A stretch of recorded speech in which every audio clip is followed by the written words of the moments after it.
اعوذ باللہ من الشیطان الرجیم بسم اللہ الرحمن الرحیم۔ ہماری گفتگو زیارت اربعین کی تشریح میں جاری ہے، اور آج اس حوالے سے ہمارا تیسرا پروگرام ہے۔ ہم زیارت کے اس حصے پہ پہنچے وَبَذَلَ مُحْجَتَهُ فِيكَ لِيَسْتَنْقِذَ عِبَادَكَ مِنَ الْجَهَالَةِ وَحَيْرَةِ الضَّلَالَةِ۔ امام صادق علیہ السلام فرماتے ہیں کہ ہمارے جد امجد سید الشہداء صلوات اللہ علیہ نے اپنی جان تیری راہ میں فدا کی تاکہ تیرے بندوں کو جہالت، گمراہی، اسی طرح سرگردانی سے نجات دے۔ زیارت اربعین کا یہ حصہ اس حوالے سے بڑا اہم ہے کہ اس میں امام حسین علیہ السلام کے قیام کا ہدف بیان ہوا ہے۔ یہ بتایا گیا ہے کہ امام نے یہ قیام کیوں کیا، ان کا کیا ہدف ہے، اور اس قیام کے لیے مولا نے اللہ کی راہ میں کیا دیا۔ وہ جو چیز اللہ کی راہ میں دی وہ مہجہ ہے۔ مہجہ سے مراد ہمارے بعض علماء فرماتے ہیں کہ یہاں مراد جو ہے وہ خون ہے، اسی طرح بعض کہتے ہیں کہ یہاں خون دل ہے، اور بعض کہتے ہیں یہاں مراد جان ہے، یعنی انسان کے وجود کا قیمتی ترین جو حصہ ہے وہی اس کی جان ہے، وہی اس کا دل کا خون ہے، جو انہوں نے اللہ کی راہ میں دیا تاکہ انسانوں کو گمراہی سے، انسانوں کو بدعتوں سے، جہالتوں سے جو ہے وہ بچایا جائے۔ امام حسین علیہ السلام نے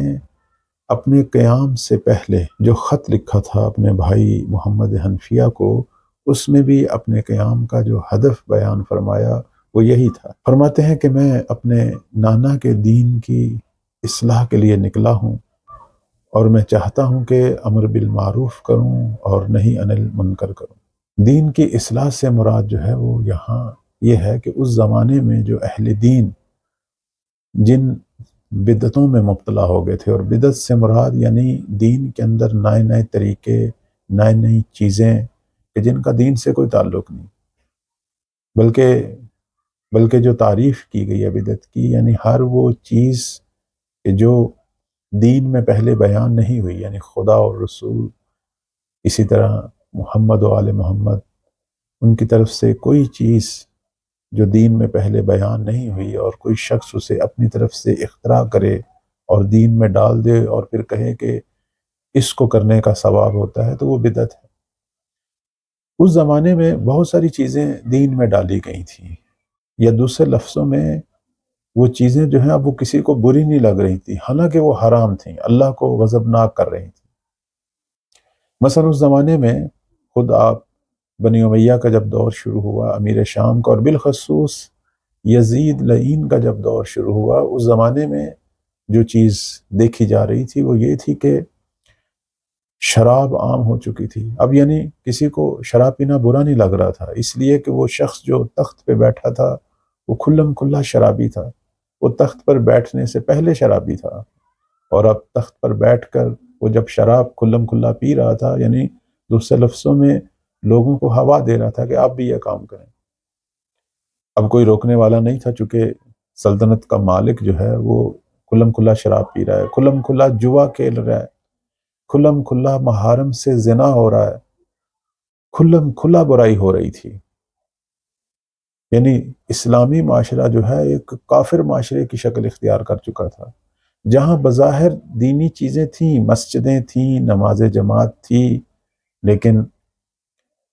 ان مسجدوں کے اندر نمازیوں کی تعداد کم تھی، نماز جماعت کے لیے جو امام تھے ان کے اندر شرائط نہیں تھی کہ وہ عادل ہوں،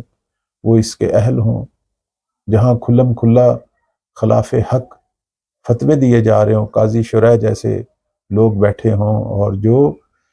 اپنے اوپر جو حکام ہیں یا حاکم وقت ہیں ان کی مرضی کے فتوے دے رہے ہوں، لوگوں کے اندر بے پردگی، بے حیائی جو ہے وہ عام ہو چکی تھی، رشوت عام ہو چکی تھی، ربا خواری عام ہو چکی تھی۔ آپ اس زمانے کا اگر تاریخی اعتبار سے اور احادیث میں اگر آپ نقشہ دیکھیں اور حالات دیکھیں، انسان حیران ہو جاتا ہے کہتے ہیں مدینہ سے ایک جماعت جو ہے وہ اصحاب کی وہ دمشق گئی کہ نزدیک سے ہم اس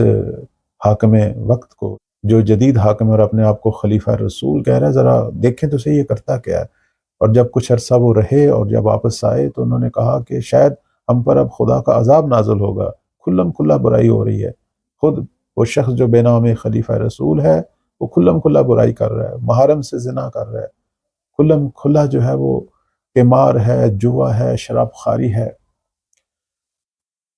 تو جب یہ چیزیں عام تھیں معاشرے میں، اور اس کے بعد پھر اگلا جو مرحلہ جو اس سے زیادہ سخت تھا، وہ دین کو محو کرنے کی کوششیں شروع ہو گئیں۔ یزید جو ہے وہ شراب کے نشے میں وہ ایسے کفریہ شعر پڑھتا تھا جس میں وہ دین کی نفی کرتا تھا، کہتا تھا یہ بنی ہاشم کا کھیل ہے، کوئی وحی نہیں آئی، کوئی قرآن نہیں آیا۔ تو اب یہاں لازم ہو چکا تھا کہ امام حسین علیہ السلام جو ہیں وہ اپنے نانا کی امت کی اصلاح کے لیے نکلیں، کیونکہ امت بیمار ہو چکی تھی، یزید جیسے لوگ حاکم بن چکے تھے، یہاں امت کی اصلاح ہونی چاہیے تھی۔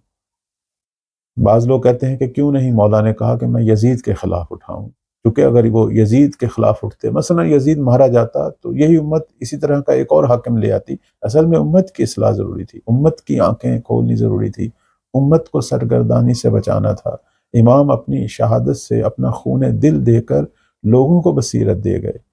لوگوں کو آگاہی دے گئے کہ ہم کیا ہیں، ہمارا دین کیا ہے اور کیسے لوگ ہم پہ حاکم ہیں۔ مجھے حیرانگی ہے کہ ہمارے پاکستان کے اندر ایک دانشور بظاہر جو اپنے آپ کو بہت بڑا اسلامی اسکالر کہتے ہیں، جناب غامدی صاحب، وہ پچھلے دنوں ان کا ایک کلپ آیا جس میں وہ یزید کی حکومت کا دفاع کر رہے تھے اور امیر شام کو حق دے رہے تھے کہ اس طرح کی شخصیت کو کہ جو کھلم کھلا برائیاں کر رہے ہیں اس کو اسلامی مملکت کا حاکم بنائیں، خلیفہ رسول بنائیں، اور امام حسین علیہ السلام کے قیام کی نفی کر رہے تھے اور نعوذ باللہ ان کے قیام کی مخالفت اور حکومت یزید کی تائید۔ میں تو پہلے یہی دعا کروں گا اللہ ان کو یزید کے لشکر میں محشور کرے قیامت والے دن، کہ جن کے دلوں میں یعنی اتنی بصیرت بھی نہیں ہے، اتنی نورانیت بھی نہیں ہے کہ فرزند رسول کے قیام کو سمجھیں، اس قیام کی وجہ کو سمجھیں، کہ جن کے بارے میں پیغمبر اسلام فرما گئے تھے کہ یہ بیٹھے ہوں یا کھڑے ہوں یا امام ہیں، یعنی ان کی امامت تو من اللہ ہے، لیکن اب پتہ نہیں وہ کس قسم کے لقمے کھا رہے ہیں کہ انہیں بنی امیہ اور بالخصوص یزید میں حقانیت نظر آ رہی ہے، اور اس کے لیے وہ باقاعدہ دلیل دیتے ہیں کہ اس کے علاوہ کوئی چارہ نہیں تھا اس طرح کے شخص کو حاکم بنانے کا، جہاں اصحاب رسول اور ان کی پاکیزہ اولادیں اور بالخصوص امام حسین جیسے فرزند رسول جو کہ جنت کے جوانوں کے سردار اور جن کو امام ہمارے پیغمبر اپنی زندگی میں فرما گئے تھے، ان کے ہوتے ہوئے یعنی حتمی ضروری تھا کہ امیر شام جو ہیں وہ ہر صورت میں یزید کو حاکم بنائے۔ اور پھر ایک معاہدہ ہوا تھا، وہ مجبوری کی صلح تھی، صلح حدیبیہ جیسی ایک صلح تھی کہ اس معاہدے کے روح سے انہیں حق نہیں تھا کسی اپنی اولاد میں کسی کو حاکم بنانے کا، اور انہوں نے کھلم کھلا امام حسن مجتبیٰ علیہ السلام سے جو معاہدہ کیا تھا اس کی خلاف ورزی کر رہے تھے، پھر بھی امیر شام کو حق دے رہے تھے، اور یزید کی حکومت کی تائید غامدی صاحب جیسے شخص جو اللہ رسول کا نام دے رہے ہیں۔ اب پتہ چل رہا ہے کہ ان لوگوں کو کہاں سے امدادیں آ رہی ہیں اور کیوں یہ پھل پھول رہے ہیں، اور اس طرح کے عناصر ہمارے پاکستان میں کیوں بڑھ رہے ہیں، کیوں لوگوں کی آنکھیں بند ہو رہی ہیں، کیوں حقائق سے جو ہیں یہ غافل ہو رہے ہیں۔ تاریخ موجود ہے، احادیث موجود ہے، روایات موجود ہے، انسان مطالعہ کرے، تحقیق کرے، دونوں طرف کو دیکھے۔ ایک غیر مسلم مستشرق حقائق کو سمجھ رہے ہیں اور جو اسلامی کتابیں اور سکالر ہونے کا دعویٰ کرتا ہے اس کی آنکھیں اتنی بند ہیں، اور یہ یہاں سے سمجھ آ رہا ہے کہ قرآن مجید جو کہتا ہے کہ کچھ لوگوں کی آنکھوں پہ پردہ ہے، کچھ لوگوں کے دلوں پہ مہر ہے۔ ہو سکتا ہے وہ پیغمبر کی صحبت میں بیٹھا ہو لیکن دلوں پہ مہر ہے، اور دلوں پہ مہر ہونے کا مطلب ہے کہ حق اپنی تمام تر جو ہے وہ نورانیت کے ساتھ اس کو نظر نہیں آ رہا، وہ دنیا میں ہی اندھا ہو چکا ہے، اور ان سارے اندھوں کو اللہ یزید کے لشکر میں محشور کرے انشاءاللہ، تاکہ انہیں پتہ چلے کہ وہ ساری زندگی کس کی وکالت کرتے رہے ہیں، کس طرح کا مال کھا رہے ہیں، یہ پتہ نہیں کہاں سے کھا رہے ہیں، کون انہیں دے رہا ہے، کہ جن کے منہ سے بنی امیہ اور بالخصوص یزید کی محبت میں جملے نکل رہے ہیں، اور عداوت اہل بیت اور سید الشہداء امام حسین جیسی شخصیت کی نفی اور ان کے قیام کی نفی۔ نعوذ باللہ، نعوذ باللہ، خدا پناہ دے اس طرح کے منحرف اور گمراہ افکار سے، الہی امین۔ تو بس مولا نے یہاں واضح فرمایا کہ میرا قیام کس لیے تھا اور میں کیا کرنا چاہتا ہوں۔ اللہ تعالیٰ ہمیں توفیق دے کہ ہماری زندگی اسی طرح حسینی قرار پائے جس طرح امام نے اپنے قیام کے اہداف بیان کیے، اور ہم اسی سلسلے کو آگے لے چلیں تاکہ بالآخر اس قیام کا جو سرمایہ ہے یعنی امام مہدی علیہ السلام وہ ظہور فرمائیں، اور وہاں یہ قیام اپنے عروج کو پہنچے اور دنیا جو ہے مشرق و مغرب پر اسی حقیقی اسلام جو بدعتوں سے پاک اسلام ہے اس کو نافذ ہوتا دیکھے۔ الہی امین۔ والسلام علیکم ورحمۃ اللہ۔